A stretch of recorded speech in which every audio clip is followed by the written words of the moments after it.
Magandang araw mga boss. Kailan lang nabili ni customer itong sasakyan niya. Ang problema pag nasa biyahe na siya, dahan-dahang kumakanan itong manibela. Pag nalubak naman, mas mabilis siyang kumanan. Bukod doon, pag niliko niya pa yung manibela tapos nalulubak pa siya, nagkakaroon siya ng lagutukan sa pangilalim o kaya naman kalampag. Tapos pag inapakan niya yung brake pedal, bukod sa mahina na yung preno, nagtataas baba pa yung brake pedal niya. Na pag hinila niyo pa nga yung handbrake niya, mahina siyang kumagat. Kaya nga para mas maintindihan nyo, panoorin nyo yung part 1 hanggang part 4 kung paano ko nga yan ginawa.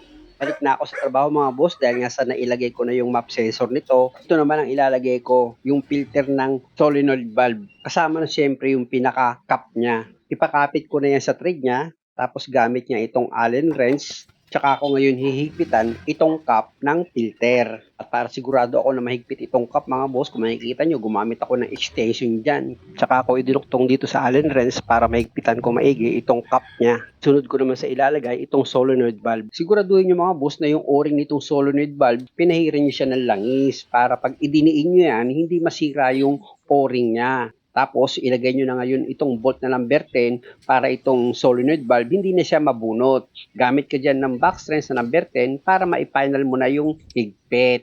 At dahil sa okay na, dito naman tayo sa fan belt ng alternator. Isampa mo na yan dito sa pulley niya. Siguraduhin nyo lang na hindi kumulas sa mga inikutan niya itong fan belt.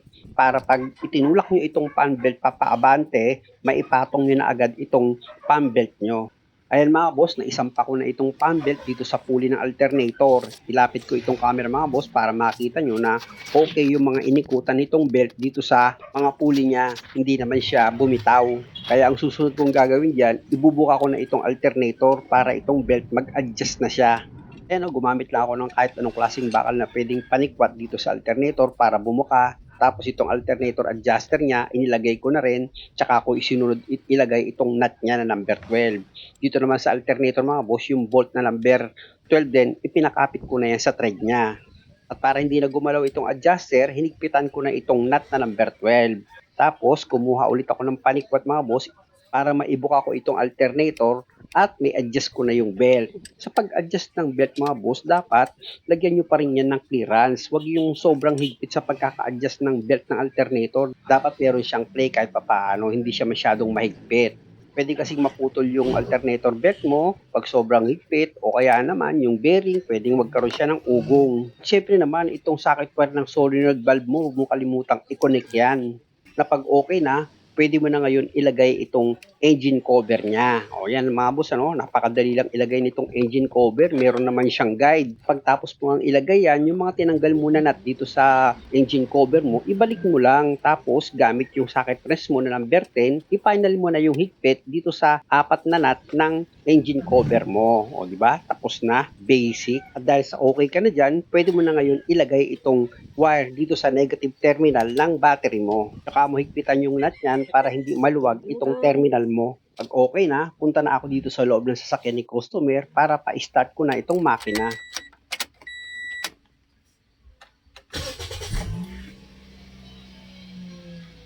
Ito mga boss yung laging nagtatanong sa akin na after daw nila malinisan yung throttle body nila, ang nagiging problema pag in-start nila itong makina, yung minor daw, kung hindi naglalaro yung pinaka-pointer niya, nagtataas baba, ibig kong sabihin, yung minor naman mataas. Gaya nga nitong nangyari sa akin, tingnan nyo, yung minor niya, ang tagal niyang bumaba. Mga boss, ganun talaga. Maghintay ka siguro mga 10 minutes, ganun bago siya bumaba. Nangyayari talaga yan mga bossing, lalo na't yung ECU mo, syempre nagbabasa pa yan eh. Syempre dating marumi siya, tapos biglang luminis, o di ba? Ganyan kagad yung may experience nyo. Ako rin nakaka-experience din ako niyan. Ito na nga, o di ba, nakita nyo naman, na-experience ko rin. Ang gagawin nyo lang dyan mga boss, hintayin nyo lang siya bumaba. Mga 10 minutes lang or 5 minutes, bababa rin yan. Ganon din pag hindi nag-i-stable yung minor nyo, hintayin nyo lang din, mag-i-stable din yun. Ayan kita nyo, dahan-dahan nang bumababa yung minor niya. Huwag lang kayong maiinip dahil hindi naman kayo uubos dyan ng 10 minutes at babalik na yan sa normal. Ayan mga boss, tignan nyo, biglang nag-normal na yung minor niya. Kaya ang gagawin ko dyan, isi-switch off ko itong ignition niya. Tapos yung susi mga boss, hugutin nyo.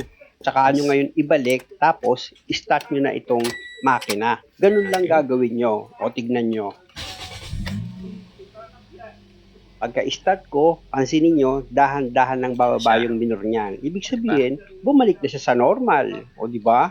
Hindi na mataas yung minor niya at stable pa. O aircon ko yan mga boss para makita nyo yung minor niya na naging okay na ayon kay customer. Pumino daw yung andar nitong makina. O, tingnan nyo, di ba? Switch off ko na nga itong aircon niya mga boss, pati itong makina para ma-scan ko na itong sasakyan ni customer. Dahil nga sa kabibili niya lang daw ito, at syempre gusto niyang malaman baka mamaya mayroong fault code ito at bigla na lang mag-check engine. Kaya napaka-importante na ma-scan ko nga itong sasakyan niya para kung may fault code at pwede namang ma-erase o di naunahan na natin. Minsan kasi mga bossing, lalo na parte ng electrical or sensor yung mga pinagawa nyo tapos hindi na-delete ng scanner, magugulat ka na lang, biglang may ilaw dito sa dashboard mo na pag natsambahan ka pa ng ibang gagawa, sasabihin agad nila, naku, may sira. Yun naman pala, pwede i-delete dito sa scanner gaya nung nangyari sa isang customer na ginawa ko. Nagbi-blink-blink yung ABS niya dito sa dashboard. At nang pina-check up niya, ang sabi, kailangan daw palitan ng ABS module. O biro nyo, di ba? Mapapagastos talaga kayo pag wala kayong alam eh. Kaya nga nang dinala sa akin ni customer, dinilit ko lang na wala yung problema niya. Hindi naman porket may umilaw na warning light dyan sa dashboard nyo, may sira agad. Pwede pa yun ipa-delete lang muna. Pero kung talagang hindi ma-delete, may problema talaga. I-quick test ko na nga ito mga bossing para malaman natin kung may lalabas dito na fault code. Para kung meron man, subukan natin i-delete. Gaya nito mga boss, merong lumabas na fault code dito sa scanner ko, 2. Ayan o, yung itinuro ng daliri ko, fault code yan mga bossing.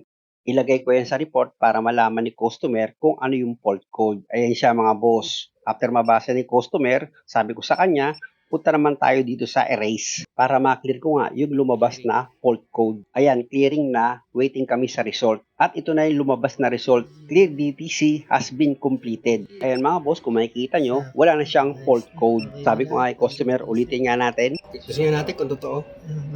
Mamaya eh. Kunyari lang, nabura eh. Ayan mga boss, kung makikita nyo, quick test ko uli yan para sigurado na yung fault code niya na lumabas, nabura nga talaga. Gusto ko kasi happy si customer. Ayun na, punta sa report. Okay na, wala problema, di ba? Ayun mga boss, napatunayan ko naman na yung mga fault code na lumalabas minsan dito sa scanner, pwede naman niyang i-delete. Dahil sa okay na ito mga boss, pwede ko nang pa-start itong makina. Mas mabilis na siya ngayon bumaba. Kita nyo naman mga boss, ang ganda na ng minor ni customer. Kaya pwede na kaming mag-road test para mahatulan niya na itong pagkakagawa ko dito sa sasakyan niya. Dito sa makina mga boss, hindi ko na masyadong pinahaba yung pag-check up dyan dahil nga satisfied na si customer sa pagkakagawa ko dyan. Road test! Okay na? Oo. Hindi na siya malalim. Before kasi mga boss, mahina yung preno ni customer tapos yung brake pedal nagtataas baba. Pagkapak mo, Okay na, tatansya mo na siya. smooth na. Hindi ka tulad doon, anuhan mo pa eh. Tawag dito. Aabangan mo pa kung kailan kakapit eh. Ganon. Opo. Sabi ko kay customer, ang pakiramdaman niya naman yung pang-ilalim. Tingnan mo kung kakabig pa siya. Pag sa lubak po tayo. Pag nalubak? Opo, kasi pero pag ganyan po kasi, konti lang. Pero ngayon sir, hindi naman siya, umano siya, pero hindi na siya umano. Ayan, kunyari diretso. Ayan, hindi na siya, diretso na siya. Diretso na. Kanina kasi, yung may konting kabig siya, tas ito, pag yan. Ayan, pag nalubak. Ayan mga boss, dumaan kami sa lubak, pero hindi naman siya kumabig. Kaya ang sabi ni customer, doon naman daw sa may hams kami dumaan. Pag sa hams. At dahil sa hindi kumabig itong manibela niya, pakanan nang malubak kami. Sabi ko kay customer, tuloy pa rin kami sa pag-road test. Pero hindi na siya katulad kanina. Kasi kanina po, mararamdaman mo talaga yung ano yan, yung konting ganyan niya lang, umaano na siya, tawag dito, gumagalaw na po siya. Manibela. Opo. Alam mo kung bakit, di ba? Nakita mo yung ano, shock mounting, di ba? Oo, yung ano niya. Ang laki na ng play. Ano na siya. Dito tayo pa. Opo. Tsaka ang maganda ngayon, sir, yung preno, okay na. Dito nga pala sa pagkakagawa ko sa sasakyan ni customer, inabisuhan ko rin siya na kung magkakaroon pa ito ng kabig o kaya wiggle sa manibela, kailangan niya itong ipa-wheel alignment. Kaya diretso na yung manibela eh. Oo, yan, diretso na na siya. siya eh. Hindi na siya katulad kanina, namiligo siya. Hindi naman no. Yun lang eh, mapupunta sa maraming palitan sa pang-ilalim eh no. Marami na nung ano, Sila Sir Dugas, andyan na. Oo. Ganun lang problema mo. Papalitan lang yung suspension kung ano-ano, ball joint, tire rod, di ba? Kasi Oo. kanina, talagang kalampag eh. Kaya po talaga, tsaka ano talaga yung preno niya rin, masumukay na siya talaga. Dito natutuwa si customer yung pagkakagawa ko ng preno niya. Pero wala ka napansin yung manibela, madali pihit. Opo, kaya nga po yung, ayun nga po yung Madaling siya, iliko yung manibela, hindi ka Hindi na napansin. siya, mahirap kasi Oo. yung kanina eh. Kanina nakikita ko, hirap na hirap ka. Nakita ko, isang kamay ka na lang eh. Oh. Ngayon po, mas smooth na siya, hindi na siya ganun kahirap, iliko-liko eh. Oo. Hindi, nakita ko naman kanina nung tinatanggal ko, sabi ko, natakukontrol pa kaya yung manibela niya. Ano, malaki yung braso ko dun. Pag bumabaksak hindi mo alam kung saan papaling. Oo, gumaganon talaga Diba? pag ano. Alam mo, sa kwento mo pa lang kasi kanina, alam ko na kagad eh. Hindi ko na kagad pinaano pa yung trabaho, kaya sabi, balik na tayo. Pero alam ko na kagad sa shock mounting to. At saka natuwa po ako dun sa preno. Sa preno po kasi ako na nag-aalala talaga. Ang naging problema kasi ni customer dito sa preno niya, unang-una yung rotor disc oblong. Kapag inapakan niya nga yung brake pedal, nagtataas baba, kaya mahina yung preno. Kaya nung pinarepis ko yung rotor disc, tapos in-adjust ko yung preno sa likod, naging okay na. Kung bago ko po ipagawa sa inyo, dapat malayo pa lang. Pinablake ko na kasi kakapayin ko na po yung pagkabit niya eh.